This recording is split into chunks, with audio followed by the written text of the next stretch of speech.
You wake up and move through the day without falling apart, and because of that, no one sees you. Your suffering does not scream, it hums. A low, constant pressure behind the ribs. Burnout without collapse. Pain without a language to describe it. You function, you respond, you perform, and this performance convinces the world that you are fine. Inside, you feel older than your years. This is how modern suffering hides. It does not arrive as a catastrophe. It arrives as endurance without meaning. You carry weight while smiling politely. You answer messages while something inside you withdraws. You keep going because stopping feels dangerous, and slowing down would expose how tired you really are. Society rewards this silence. It praises productivity, composure, and resilience that never asks for rest. You are applauded for surviving quietly, but isolation grows in this silence. You begin to believe something is wrong with you for feeling heavy in a world that promises ease. You scroll past other people's victories and wonder why effort never seems to end for you. This is where the fracture forms. You start to see your suffering as personal failure, not passage. Here is the truth hidden from you. What you are carrying is not proof of weakness. It is initiation. Ancient paths never began with comfort. They began with weight. This pressure you feel is not here to crush you. It is here to mark you. And those marked are being prepared for something deeper. Something the distracted world cannot see yet. Your first instinct is to resist pain, to tense against it, to ask how to remove it as quickly as possible. This instinct is ancient, but in the modern world it has been fed into obsession. Pain is treated as malfunction, something to be fixed, numbed, or hidden. Yet the more you resist it, the more fragmented you become. Resistance turns discomfort into identity crisis. When you fight pain, you turn inward against yourself. You label the experience as unfair, unnecessary, abnormal. This is where psychological fracture begins. You are not just hurting, you are arguing with reality. Ancient warrior cultures did not waste energy this way. Pain was assumed. Loss was expected. Hardship was woven into the fabric of becoming strong. Suffering was friction. And friction reveals. It exposes weak posture, dull edges, false confidence. It also reveals strength you did not know you carried, but only if you stay present. The danger of believing life should be painless is that the first real pressure feels unbearable. You were never trained to stand inside it. Pain is not your enemy. It is your instructor. But only if you stop trying to silence it and begin listening. The lesson is never loud. It waits. Miyamoto Musashi did not grow up protected. He was abandoned early, raised in violence, surrounded by instability. There was no reassurance waiting for him. No one telling him things would be fine. Pain was not an interruption in his life. It was the environment. From childhood, survival demanded attention. Hunger, threat, uncertainty sharpened his awareness. He learned early that hesitation invites harm, that softness has a cost. He did not romanticize this hardship. He adapted to it.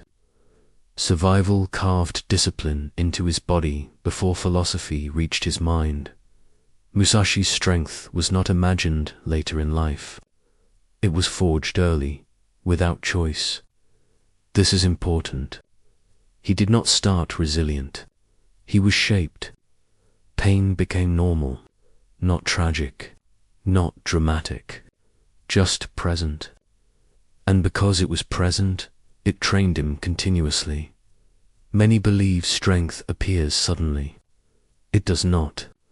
It accumulates silently. Musashi's early suffering formed instincts that could not be taught later: awareness, precision, emotional restraint. This unchosen forge stripped illusion early, and what remained was readiness. This is why his calm carried weight. It was earned in environments where weakness was punished, not explained away. You live in a world obsessed with comfort. Every inconvenience is smoothed. Every edge is padded. Distraction replaces discipline. Noise replaces silence. Emotional avoidance is sold as self-care. And because of this, resilience is no longer trained.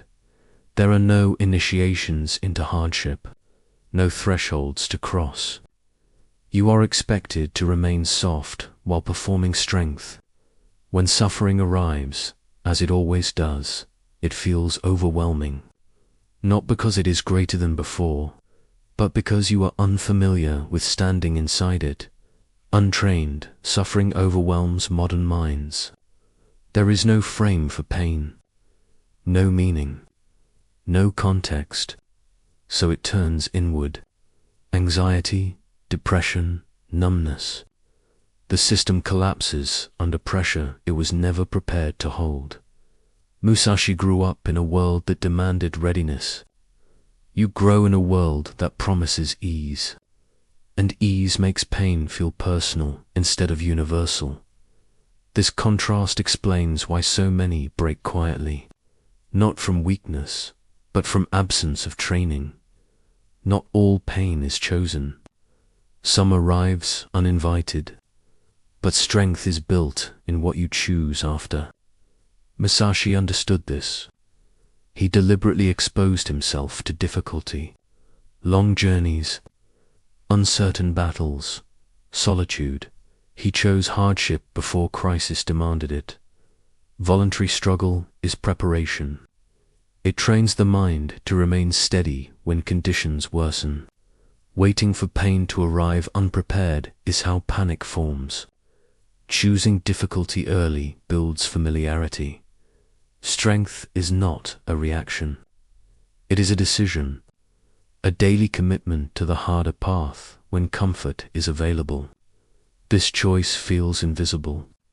There is no applause for it, but it accumulates power. You are not powerless inside suffering.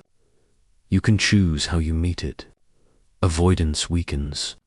Engagement sharpens. Musashi walked toward difficulty so that difficulty would never surprise him. This is the agency reclaimed. Musashi's training was repetitive and unseen. No spectacle, no urgency, just consistency, endurance without drama. This is where identity reshapes. Staying present inside discomfort is harder than pushing intensely and quitting. Endurance is quiet loyalty, showing up when boredom appears, when pain loses novelty, when progress feels invisible. Survival waits for relief. Endurance does not. It continues calmly. Over time, this rewires how you see yourself.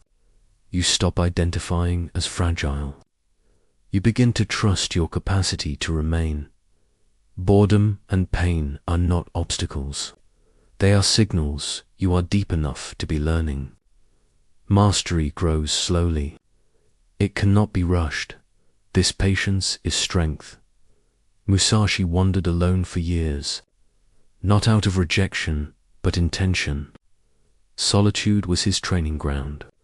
Alone, there is no audience, no distraction, only reflection. Modern minds fear silence because silence reveals. Ego surfaces. Insecurity speaks. You meet parts of yourself you have avoided. This confrontation is uncomfortable, but it is necessary. Solitude sharpens awareness. It removes dependence on validation. You learn to sit with yourself without performance. Musashi befriended himself before facing the world. Loneliness is not weakness when chosen. It is refined. Musashi rejected fame because ego weakens perception. Ego demands control. It demands recognition, and pain exposes how little control exists. Pride multiplies suffering. It resists limitation. It resents humility. Quiet discipline dissolves ego's grip. Strength does not announce itself. When you stop needing validation, pain loses its sharpest hook. You no longer suffer for image. You suffer for alignment. This is freedom earned through humility. Musashi became more than a warrior. He became an artist, strategist, philosopher. Pain refined his perception. Stillness inside hardship created insight. When resistance ends, space opens. In that space, vision forms. Creativity is born from disciplined suffering. Calm awareness replaces chaos. Pain mastered becomes guidance. Strength is adaptability, not hardness. Suffering does not disappear. It walks beside you. You will be shaped or shattered. That choice remains. The warrior walks forward without bitterness, quietly awake.